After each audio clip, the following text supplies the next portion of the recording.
जय हिंद दोस्तों। तो आज हम चर्चा करने वाले हैं किसकी? भूचुंबकत्व की।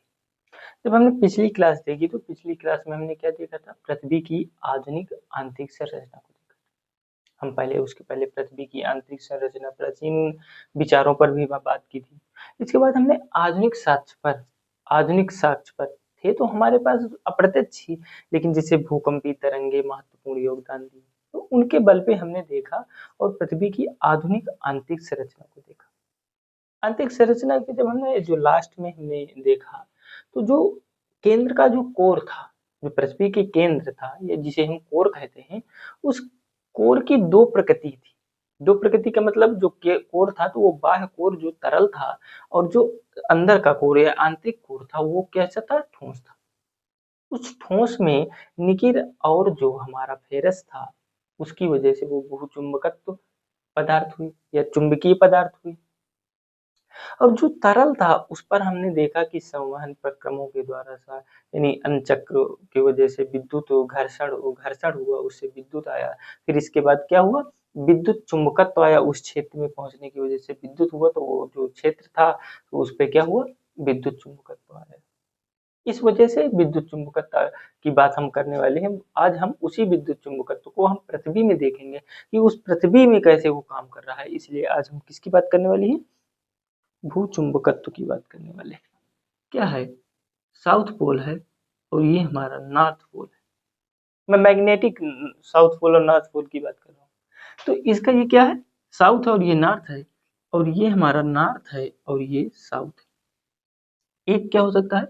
एक हो सकता है ये साउथ हो सकता है, ये नॉर्थ हो सकता है, और ये भी साउथ हो सकता है, और ये भी नॉर्थ हो सकता है। अगर चुंबकत्व के इसी गुण में कहा कि अगर दोनों नॉर्थ एक दूसरे के पास आएंगे, अगर दोनों नार्थ, चुंबक के दोनों नार्थ सिरे एक दूसरे के पास आएंगे तो वो क्या जाएंगे? एक दूसरे से दूर जाएंगे। यानी ये क्या जाएंगे? एक दूसरे से दूर जाएंगे। एक दूसरे से क्या हो रहे हैं? दूर हो रहे हैं। लेकिन कहा कि अगर एक नॉर्थ पोल और एक साउथ पोल मिल जाए तो ये आपस में क्या करेंगे? एक दूसरे के पास आ जाएंगे। एक दूसरे के क्या आ जाएंगे? पास आएंगे। आप यहाँ पे समझ गए ना? क्या समझा? हमने समझा कि एक स्थिति ऐसी जब नॉर्थ और नॉर्थ दोनों सिरे एक तरफ, नॉर्थ पोल दोनों जो है एक ही सिरे में आ रहे हों, तब उस स्थिति में वो चुंबक, जो चुंबकत्व गुण है वो क्या कह रहा है कि वो फिर एक दूसरे से वो क्या हो जाएंगे? दूर चले जाएंगे, यानी एक दूसरे को ढकेलेंगे। लेकिन अगर एक नॉर्थ हो और एक साउथ हो तो वो आपस में एक दूसरे को क्या कर लेंगे? खींच लेंगे, यानी एक दूसरे के पास आकर चपक देंगे। तो जो हमारा भूचुंबकत्व की बात कर रहे थे कि पृथ्वी के भौगोलिक अक्षों पर संरेखित है, परंतु समानांतर नहीं है। नहीं, यानी भौगोलिक, पृथ्वी के भौगोलिक अक्षों पर संरेखित है कौन? भूचुंबकत्व। पृथ्वी के भौगोलिक अक्षों पर संरेखित है, परंतु समानांतर नहीं है। आगे हम इसके बाद आगे चर्चा भी करेंगे, बात भी करेंगे। और दूसरा क्या कर सकते हैं? और ये जो हमने अस्थाई की बात की थी, अस्थाई की बात की थी, यानी कि अस्थाई, यानी कि क्या कह सकते हैं हम? इसमें कह सकते हैं कि जो पृथ्वी की कोर की कह सकते हैं, पृथ्वी के कोर की, या इसी को हम क्रोड जो बोलते हैं, क्रोड की जो द्वि प्रकृति है,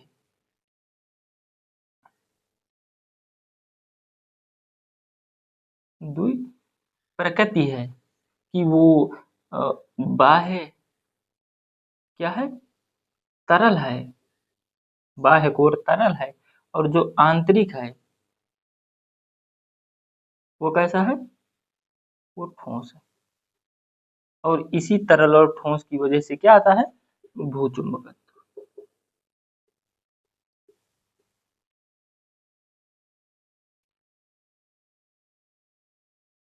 लेकिन जो हमारा भूचुंबकत्व है वो अस्थाई है, यानी स्थायी नहीं। ये तो पता चल गया ना कि हमारा स्थायी नहीं है, अस्थाई है। जब तक हमारा क्या पृथ्वी का कोर की प्रकृति दो प्रकृति है तब तक चलेगा, नहीं जिस दिन इसकी दो प्रकृति में एक प्रकृति हो गई, एक जैसा हो गया बाह्य और आंतरिक, उस दिन हमारा भूचुंबकत्व खत्म। इसी को हम क्या बोलते हैं, इसी के जो जनित यानी कोर के और बाह्य और आंतरिक चुंबकत्व कैसे आता है, जनित से आता है, जिसे हम क्या बोलते हैं,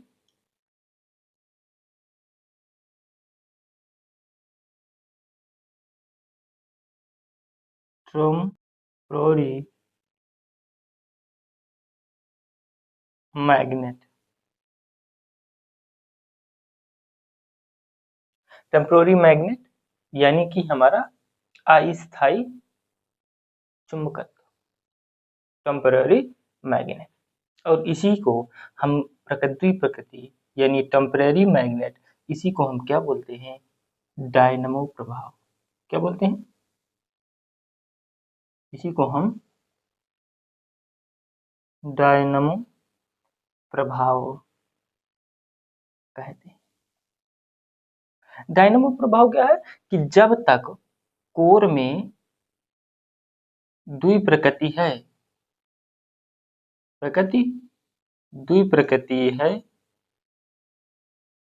और ये चल रहा है, डायनमो प्रभाव कहला रहा है।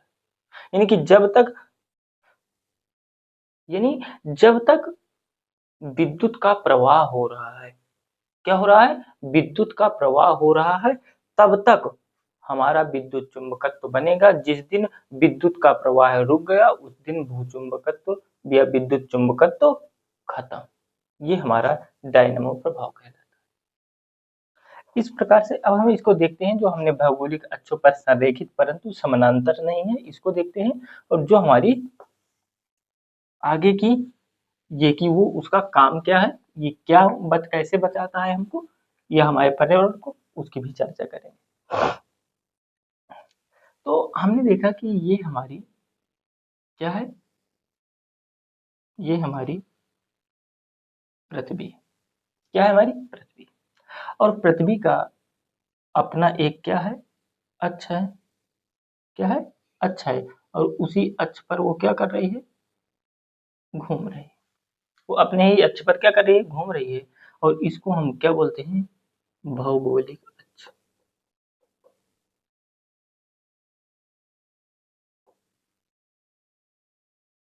क्या बोलते हैं हम, इसे हम भौगोलिक अक्ष कहते हैं। लेकिन जो हमारा क्या है, चुंबकीय चुंबक है, वो हमारा कुछ इस प्रकार से,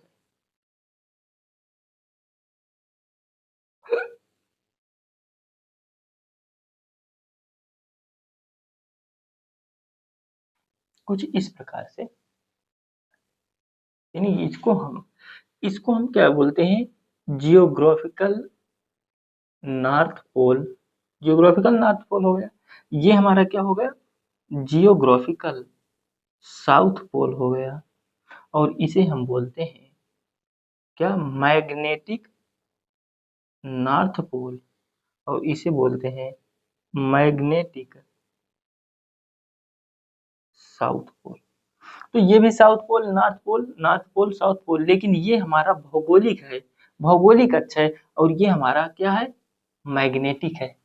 क्या है, मैग्नेटिक, यानी भूचुंबकत्व की बात कर रहे हैं, चुंबकत्व की बात कर रहे हैं, तो ये मैग्नेटिक नॉर्थ पोल है। और इसी मैग्नेटिक नॉर्थ पोल में इस प्रकार से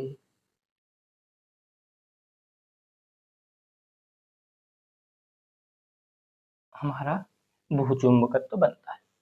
इस प्रकार से हमारा क्या बन रहा है, भूचुंबकत्व बन रहा है। तो जो हमारी, हम कह रहे हैं कि भौगोलिक अक्ष के समानांतर नहीं है, भौगोलिक अक्ष की दिशा में ठीक है, हो सकता है, जो यानी कि नॉर्थ की ओर वो भी जा रहा है। लेकिन अगर हम भौगोलिक अक्ष की बात करें तो भौगोलिक अक्ष यानी भौगोलिक अक्ष अगर ऐसा है, और जो हम पिछले ऐसे बता रहे थे, जो पिछली मान्यता ऐसी थी ना कि ऐसी, तो ये कह रहा ऐसा नहीं है, भौगोलिक अक्ष के समानांतर नहीं है, भौगोलिक अक्षों की दिशा में संरेखित है लेकिन भौगोलिक अक्षों के समानांतर नहीं है।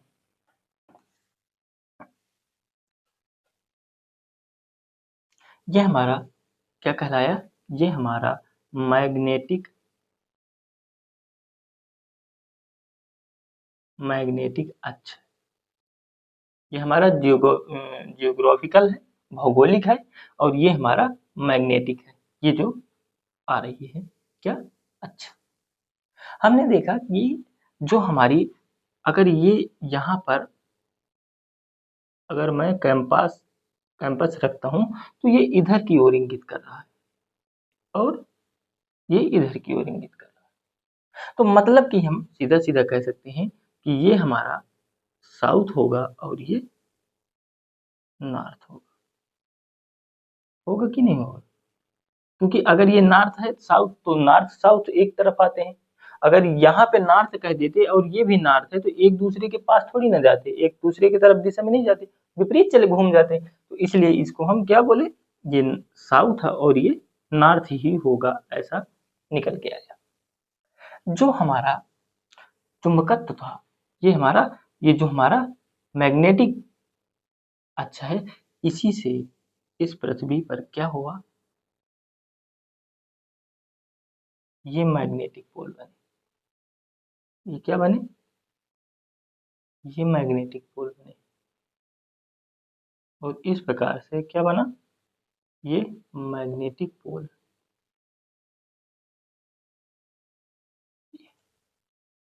तो मैग्नेटिक पोल, जो हमारे मैग्नेटिक पोल्स हैं और जो हमारे जियोग्राफिकल पोल्स यानी कि भौगोलिक अक्ष हैं और जो हमारे मैग्नेटिक चुंबकीय अक्ष हैं, उन दोनों का अक्ष क्या है, अलग अलग है, जरूर काटता है, एक दूसरे को काटते हैं लेकिन एक दूसरे के समानांतर नहीं, एक दूसरे को संरेखित करते हैं लेकिन एक दूसरे के समानांतर नहीं।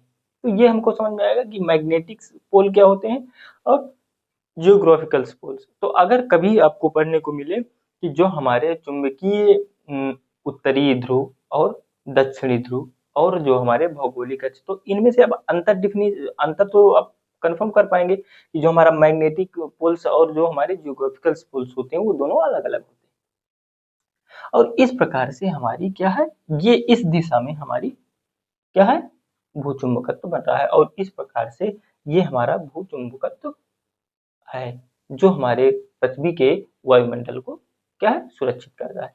और इनकी दिशाएं हैं, ये इधर जाती हैं, इधर जाती हैं, और इधर भी आ सकती हैं, ऐसा कुछ नहीं है, इधर भी आ सकते हैं, वो तो चुंबकत्व है उसकी। तो इस प्रकार से इनकी क्या है, दिशाएं, ये हमारा क्या है, भू चुंबकत्व। अगर मैं इसी की आगे की बात करूं तो क्या करता है, ये हमारा क्यों ऐसा क्यों हुआ, ये हमारी पृथ्वी है, ठीक है, और ये हमारा कोर है, और ये हमारा तरल कोर है यानी बाह्य कोर, और ये हमारा आंतरिक कोर, और यहीं से हमारा क्या बनता है, ये हमारा ये जियोग्राफिकल पोल्स के, ये हमारा जियोग्राफिकल पोल्स हो गया और ये हमारा मैग्नेटिक पोल्स हो गया। तो ये मैग्नेटिक पोल्स पर ही हमारा क्या बनता है, भूचुंबकत्व, मैग्नेटिक पोल्स के, ऐसे नहीं बनता, इस पर नहीं बनता कि ये और ये,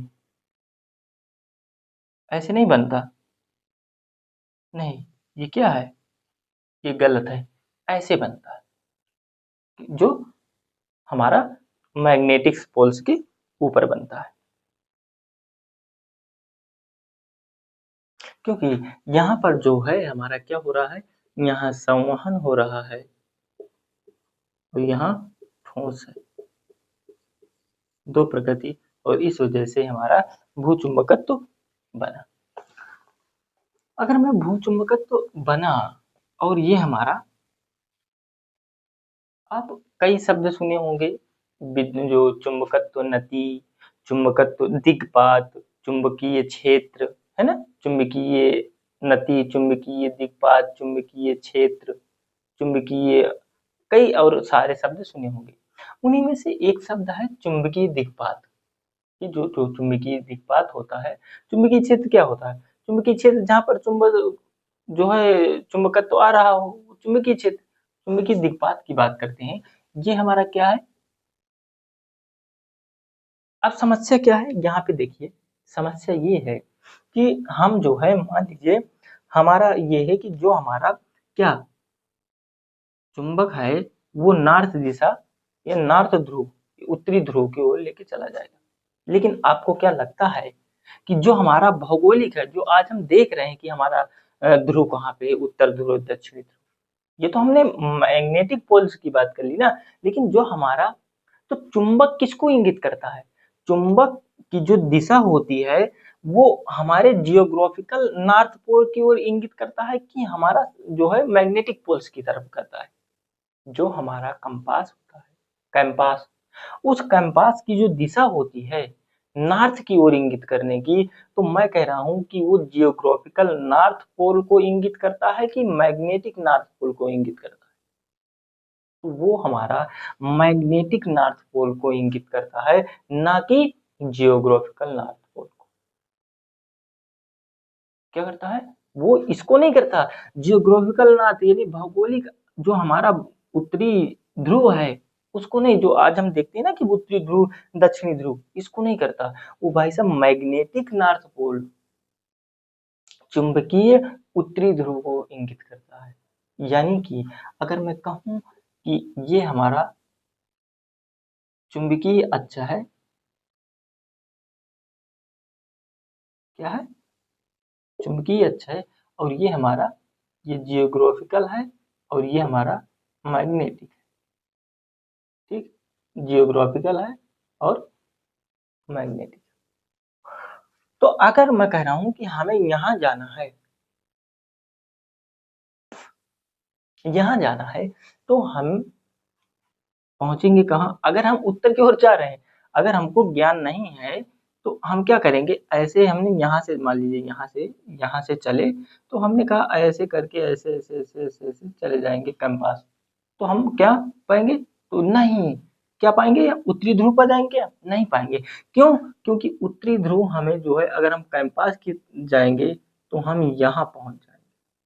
पहुंच जाएंगे कि नहीं पहुंच जाएंगे? पहुंचना हमको यहाँ था, लेकिन पहुंच हम यहाँ गए।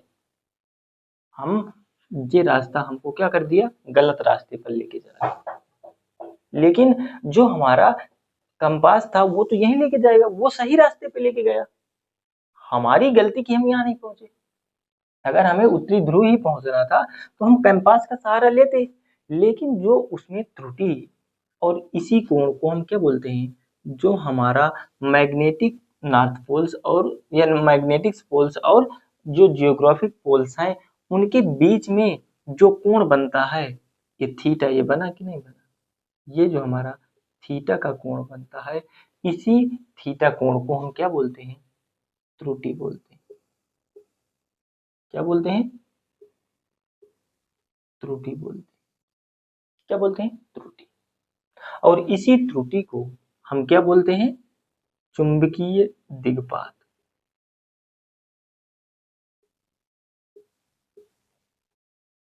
चुंबकीय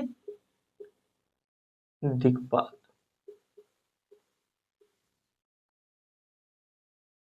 समझ में आ गया? अगर हमें अब तो पता चल गया, अगर इस त्रुटि को दूर कर ले, और त्रुटि को दूर कैसे किया जाता है? अगर हमें इसका कोण पता है, या कोण पता है, या तो जो त्रुटि, उसी कोण को हम क्या बोलते हैं? त्रुटि बोलते हैं, या उसी त्रुटि को चुंबकीय दिक्पात कहते हैं। अगर हमको चुंबकीय दिक्पात पता हो तो उसी चुंबकीय दिक्पात में हम माइनस या तो प्लस करके जो भी वैल्यू होगी, एक वैल्यू होगी उनकी। भाई एक कोण की अपने आप में अगर 1 डिग्री का कोण बन रहा है तो उसकी वैल्यू होगी कि कितना आपको लेफ्ट घूमना है, कितना राइट घूमना है। उनकी खुद की अपनी वैल्यू होगी जो नाभिक होंगे। तो वही कह रहे हैं कि अगर आपको चुंबकीय दिक्पात यानी कि इन दोनों के बीच का कोण पता है, इन दोनों के बीच का कोण पता है, तो प्लस करके या तो माइनस करके आप एक सही जगह पहुंच सकते हैं। यानी इस त्रुटि को आप दूर कर सकते हैं। मैं यही कह रहा था कि आप चले यहाँ से इस क्षेत्र के लिए थे, लेकिन आप पहुँच यहाँ गए। क्यों पहुँच गए? क्योंकि आपने जो ये त्रुटि थी, ये जो आपका चुंबकीय दिक्पात था, इसको आपने सही नहीं किया। आपने तो ये दिमाग में चला के रखा कि हम जो है अगर यहाँ से चलेंगे तो नॉर्थ ध्रुव में यानी कि उत्तरी ध्रुव में पहुँच जाएँगे। मैं कह रहा हूँ उत्तरी ध्रुव में इसलिए नहीं पहुँचेंगे क्योंकि जो हमारी चुंबकीय है, जो हमारा चुंबकत्व है, उसका पोल अलग है। वो भौगोलिक पोल से भिन्न है। उसका अपना खुद का एक पोल से, तो वो आपको जो कंपास है वो हमें कहाँ लेके पहुँच जाता है, मैग्नेटिक पोल्स में लेके चला जाता है। इसलिए क्या हो जाती है, त्रुटि हुई और ये हमारा कहाँ पहुँच गया, मैग्नेटिक पोल्स में।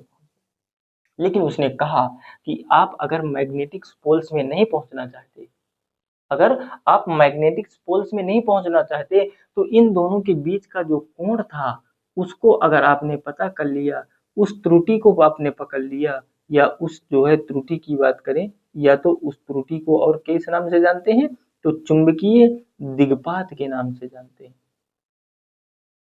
हमने वही तो लिखा, चुंबकीय दिक्पात। और इस चुंबकीय दिक्पात में माइनस या प्लस की जो भी वैल्यू होती होगी, उनकी अपनी एक गणितीय अंकीय होगी, जो गणित होगी, उसी के तहत वो क्या कर लेंगे, उसको सही कर लेंगे और वो एक निश्चित स्थान पर जो उनको जहाँ जाना होगा वो वहाँ पहुँच जाएंगे। लेकिन तब तक नहीं पहुँच पाएंगे सही जगह में जब तक उन्हें चुंबकीय दिक्पात यानी कि उन दोनों के बीच का जो कोण है वो नहीं पता हो। तो हम चुंबकीय दिक्पात किसे कहते हैं, तो मैग्नेटिक पोल्स और जियोग्राफिकल पोल्स के बीच बने हुए कोण को, यानी दोनों के कोणों, दोनों के बने बीच के कोण को हम क्या कहते हैं, दिक्पात कहते हैं, चुंबकीय दिक्पात। यहाँ तक समझ में आया? और इसे हम क्या बोलते हैं, इसे हम चुंबकीय क्षेत्र बोल देते हैं, क्योंकि चुंबकीय है तो इसे हम चुंबकीय क्षेत्र बोल देते हैं, क्षेत्र बोल देते हैं। खत्म कहानी। इसके बाद हम पढ़ेंगे कि अब इस चुंबकीय क्षेत्र का क्या महत्व है, हमारे वायुमंडल में हम क्या महत्व है, या ये पृथ्वी के जीवन को या पृथ्वी को जीवित किए हुए है, जहाँ संभव है रहना, ये इसी की वजह से तो भी है। तो वही है कि ये हमारी क्या है, पृथ्वी है। क्या है, ये हमारी पृथ्वी पृथ्वी है, और ये सूर्य। थोड़ा सा पृथ्वी को और इधर बनाए,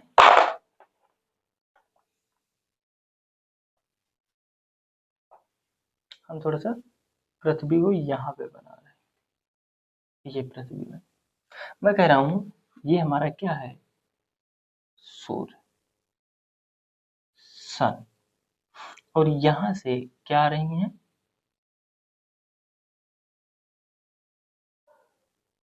यहाँ से आ रही हैं, आ रहे हैं हमारे आवेशित कण।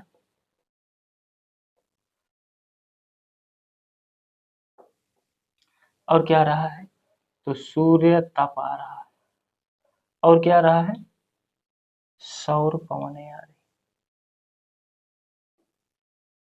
और क्या आ रहा है, यहाँ से पदार्थ आ रहा है।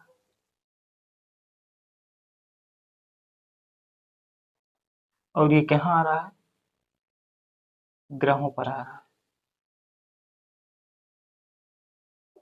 है, ऐसे करके आ रहा है। इतना ही बना। तो ये जो हमारा सन है, उस सन पर क्या होता है कि कभी-कभी जब उस पर आंधी या तूफान आते हैं, जैसे पृथ्वी पर आप देखते हैं कि कभी-कभी आपको देखते होंगे कि भयंकर आंधी आती है, तूफान आते हैं। उसी प्रकार से सूर्य पर भी होता है। लेकिन सूर्य तो गर्म है, सूर्य तो गर्म है। तो जब सूर्य पर आंधी आएंगी तो कैसी आएंगी, आग की आंधी आएंगी, भाई वो गर्म है, स्वाभाविक सी बात है। जब वो गर्म है तो वहां पर क्या आएंगे, आग के गुब्बारे निकलेंगे, और वो उनसे क्या निकलेगा, आवेशित कण निकलेंगे, पदार्थ निकलेगा, सूर्य तप निकलेगा और सौर पवनें निकलेंगी। और वो क्या करेंगी, वो अंतरिक्ष में आएंगी, और अंतरिक्ष में आने के बाद वो क्या करेंगी, वो ग्रहों में जाएंगी। और उन्हीं ग्रहों में से मैं एक पृथ्वी की बात करने वाला हूँ। जब वो ग्रहों की बात करते हैं तो पृथ्वी है, और ये आवेशित कण आ रहे हैं। तो हमारा जो वायुमंडल है और ये हमारा क्या है, पृथ्वी का वायुमंडल, जो पृथ्वी के चारों ओर फैला हुआ है ना। समझ में आया, ये हमारा वायुमंडल। और जो हमारा मैग्नेटिक पोल, जो हमारे नॉर्थ मैग्नेटिक पोल और साउथ मैग्नेटिक पोल अगर मैं ये ले लूं, तो यहीं से क्या बन रहे हैं, इस प्रकार से भू चुंबकीय क्षेत्र बन रहा है, या भू चुंबकीय, इसी को हम मंडल कहते हैं। इसको क्या बोल देते हैं, तो इसे हम भू चुंबकीय मंडल कहते हैं। क्या बोलते हैं, भू चुंबकीय मंडल। ये हमारा क्या है, ये हमारा वायुमंडल है। क्या है, वायुमंडल है। ये हमारा वायुमंडल है, ये हमारी पृथ्वी है, और ये हमारा चुंबकीय मंडल है। इसी चुंबकीय मंडल में ये जो हमारे आवेशित कण आते हैं, क्या आते हैं, आवेशित कण आते हैं। अब देखिए इन आवेशित कणों को क्या करता है, सूर्य तप को, पदार्थ को, सौर कोनों सब ये इस पे क्या करती हैं, टकराती हैं। तो आप देखते होंगे कि जो यहाँ से आएंगे कण, तो कुछ कण क्या होंगे, इस पर टकराएंगे और क्या करेंगे, ये बाहर की ओर निकल जाएंगे।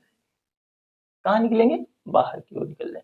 आपको बता दें, ये जब मैग्नेटिक पोल इधर से इस पर टकराता है, तो इस मैग्नेटिक पोल का क्या हो जाता है, और विकास हो जाता है। ये यहाँ तक था, अब ये मैग्नेटिक पोल कहाँ तक हो जाएगा, ये मैग्नेटिक पोल और इसका विकास हो जाएगा।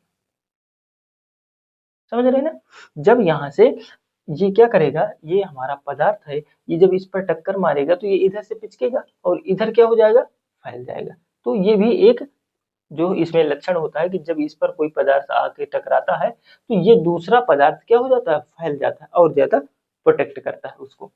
तो हमने क्या देखा कि कुछ अपकण आ रहे हैं, पदार्थ भी हो सकते हैं, और सौर तप, सूर्य तप हो सकता है, और सौरकोन कुछ भी हो सकता है। ये आए और टकराए और इससे क्या हो गए, परे, यानी कि बाहर चले गए। कुछ और आए और इस पर टकराए और क्या हो गए, बाहर चले गए। ऐसे ही यहाँ से आए और यहाँ पर आकर के टकराए और कहाँ चले गए, बाहर चले गए। ऐसे ही इधर भी आए, टकराए होंगे और क्या होंगे, होंगे बाहर चले गए। यानी कुछ तो था जो ये क्या किया, इसने लगभग लगभग बहुत सारे पदार्थों, यानी कि आवेशित कण, सूर्य ताप, यानी जो भी सौर आंधी आई उसको लगभग लगभग प्रोटेक्ट कर लिया ऐसे ही। लेकिन कुछ ऐसे भी पदार्थ होंगे, कुछ ऐसे भी होंगे जो कहेंगे नहीं भाई, अब ये पदार्थ है, जैसे ये कहेंगे कि भाई हम, हाँ ये तो मुड़ गए, यहाँ से मुड़ गए, लेकिन ये कह रहे हैं कि नहीं भाई हम तो टकराएंगे, हम तो टकराएंगे भाई। तो इन्हों टकराएंगे और ये क्या करेंगे, यहाँ पर आएंगे, यहाँ पे नहीं जा पाएंगे। वो क्या करेगा, इसी रेखा में इनको क्या कर लेगा कि आओ भाई अगर आपकी मर्जी है तो आओ फिर, ये आ गए। लेकिन कुछ और भी होंगे जो कहेंगे नहीं अभी तो हम और अंदर जाएंगे भाई, और अंदर जाएंगे, और अंदर जाएंगे, इस पर आएंगे।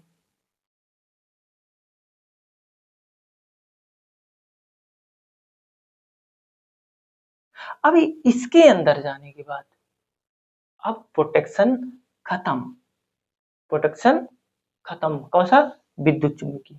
लेकिन लगभग लगभग सभी चीजें यहीं पर क्या हो जाती हैं, खत्म।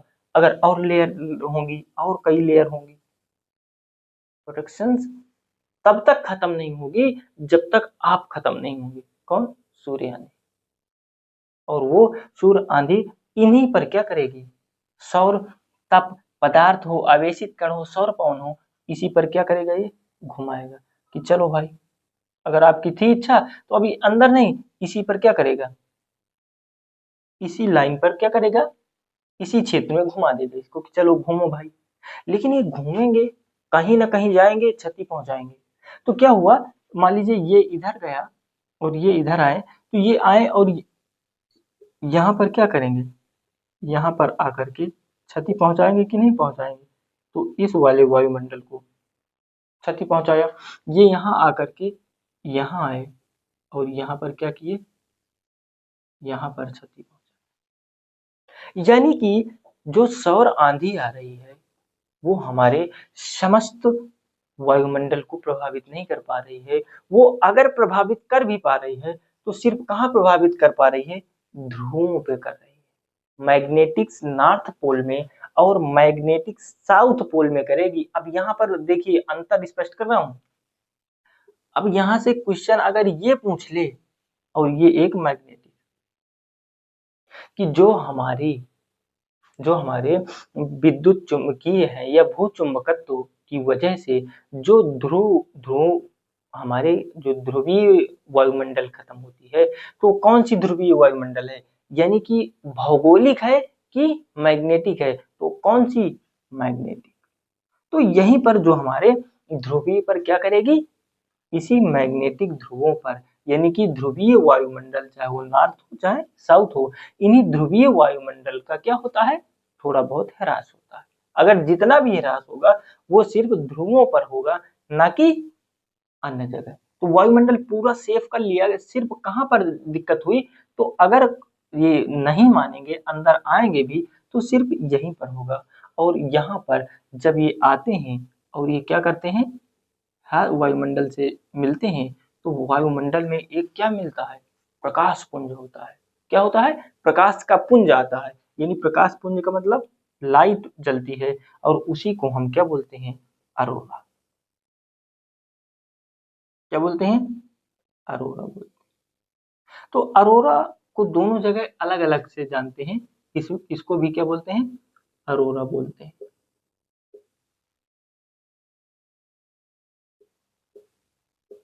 लेकिन दोनों को अलग अलग कहते हैं। ये जो है दक्षिण में है, यानी कि साउथ पोल में है, दक्षिण में है, तो इसे दक्षिण में किस नाम से जाना जाता है, अरोरा। दक्षिण ध्रुव ज्योति, क्या है ये, दक्षिणी ध्रुव ज्योति, जिसे हम क्या बोलते हैं, अरोरा। दक्षिणी ध्रुव ज्योति जिसे हम अरोरा ऑस्ट्रेलिस, इनकी जो दक्षिणी ध्रुव में जो ज्योति होती है, ये जब वायुमंडल से टकराती है तो एक ज्योति होती है, पुंज आता है, लाइट का प्रकाश आता है। उसी ध्रुवीय ज्योति को हम क्या बोलते हैं, दक्षिणी ध्रुवीय ज्योति को हम अरोरा, यानी कि ध्रुवीय ज्योति को हम अरोरा कहते हैं, लेकिन जो दक्षिण में ध्रुवीय ज्योति आती है उसे हम क्या बोलते हैं, अरोरा ऑस्ट्रेलिस, ऑस्ट्रेलिस। और जो हमारा नॉर्थ में होता है, यानी उत्तरी में होता है, उत्तर ध्रुवीय ज्योति जो होती है उसको हम बोलते हैं, उसे हम बोलते हैं बोरियालिस। क्या बोलते हैं, बोरियालिस अरोरा। क्या बोलते हैं, बोरियालिस अरोरा। तो जो हमारा उत्तर में प्रकाश पुंज होता है उसे हम बोरियालिस अरोरा कहते हैं, और जो दक्षिण में ध्रुव ज्योति होता है उसे हम अरोरा ऑस्ट्रेलिस कहते हैं। तो इस प्रकार से हमने क्या देखा, आज हमने भू चुंबकत्व को देखा। जो हमारा अगला टॉपिक्स होगा वो क्या होगा, अगला टॉपिक्स हमारा होगा प्रक्रम और कारक, किसके, भू आकृति के। तो हम क्या पढ़ रहे हैं, भू आकृति।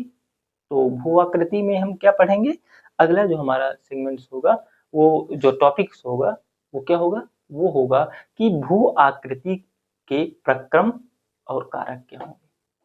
क्या होंगे, प्रक्रम क्या होंगे और कारक क्या होंगे। यानी कि जो हमारा स्थल मंडल है क्या उतना ही स्थल मंडल है, या फिर कभी विभिन्न परिस्थितियों में वो ऊपर नीचे भी हो जाता होगा, है ना। जो हमने मान लीजिए ऐसा किया कि यहाँ पे और एक ऐसे महाद्वीपीय परपटी बनाई,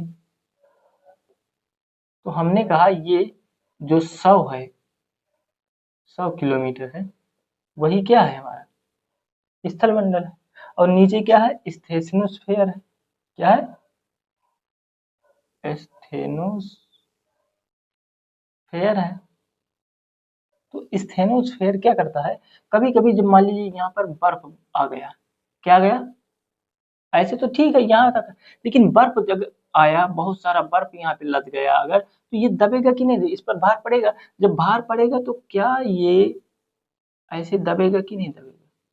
दबेगा। हाँ, ऐसे भाई साहब ये दबेता है। तो हमारा अब स्थल मंडल कहाँ से खिसक के आ गया? स्थेनर फेयर में आ गया, दुर्बलता मंडल में आ गया।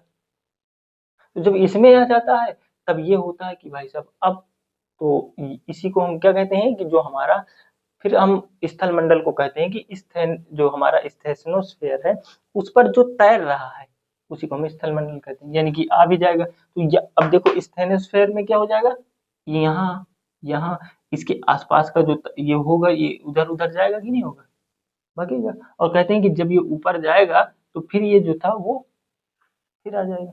जैसे रेल के डिब्बे में, रेल के डिब्बे में क्या होता है, रेल का डिब्बा हो जर्नल वाला हो, आप देख रहे हैं कि एकदम जगह नहीं है, आपको बाहर से दिखा एक भी जगह नहीं है, लेकिन आपने क्या किया, गेट में पैर रखा और गाड़ी चल दी। आपका एक पैर और हाथ पकड़े हुए हैं, हाथों में हैंडल पकड़े हुए हैं और एक पैर, आपने क्या किया, आपने प्रेशर किया और दबाव डाला और थोड़ा सा दोनों पैर रखे, फिर धीरे धीरे आप भी अंदर गए।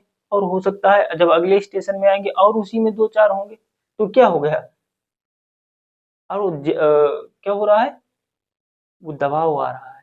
लेकिन जब स्टेशन में उतरना चालू होंगे, रिलीज होता रहेगा। तो वैसे ही ऐसा ये भी करता है।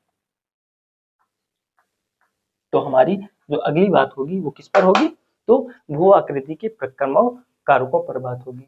तो क्या ये समझ में आया कि जो हमारा भूचुंबकत्व था वो किस प्रकार से हमको क्या किया, बचाया। हमको कैसे बचाया कि जो हमारा सूर्य से जो आवेशित कण थे, जो सूर्य से हमारे सूर्य के द्वारा, सूर्य में जब हमारी आंधी आई, सूर्य में आंधी आने से वहां से आवेशित कण पदार्थ सूर्यताप सौर पवन आए और वो हमारे पृथ्वी के इस भूचुंबकीय मंडल में, यानी भूचुंबकीय मंडल में आकर के टकराते हैं, और उससे कुछ जो है हमारे आवेशित कण पदार्थ सूर्य तप सौर पवनें टकरा करके अंतरिक्ष की ओर चली जाती हैं। लेकिन कुछ ऐसे भी तत्व होते हैं, ऐसे कुछ पदार्थ होते हैं, ऐसे कुछ सौर तप होगा, कुछ आवेशित कण, कुछ सौर पवनें होंगी जो टकराएंगी और उनमें टकरा करके हमारे उस भूचुंबकीय क्षेत्र में इंटर कर देंगे। लेकिन वो भूचुंबकीय भी अपने आप में एक गजब पर कम करता है, और वो कहता है ठीक है, अगर इंटर कर दिए तो भाई साहब मैं पूरे वायुमंडल को खतरे में नहीं डालूंगा, और वो सीधा लेकर के कहाँ छोड़ देता है, वो मैग्नेटिक पोल्स पर लेके ध्रुवों पर छोड़ देता है। और जब वहां पर वायुमंडल से टकराते हैं तो वहां पर एक ज्योति आती है, एक पुंज बनता है, एक लाइट प्रकाश बनता है, और उसको हम क्या बोलते हैं, बोरियालिस, और उसको हम अरोरा बोलते हैं। लेकिन जो हमारा उत्तर में होता है बोरियालिस अरोरा, जो दक्षिण में होता है उसे अरोरा ऑस्ट्रेलियस, यानी ऑस्ट्रेलियस अरोरा के नाम से जानते हैं। इस प्रकार से ये हमारा क्या करता है, हमारे वायुमंडल को प्रोटेक्ट करता है। कौन? भू चुंबकत्व। क्या? भू चुंबकत्व, ये हमें प्रोटेक्ट करता है। तो आज के लिए इतना ही, फिर मिलते हैं अगले सेशंस में। तब तक के लिए आप सभी का बहुत बहुत धन्यवाद। जय हिंद।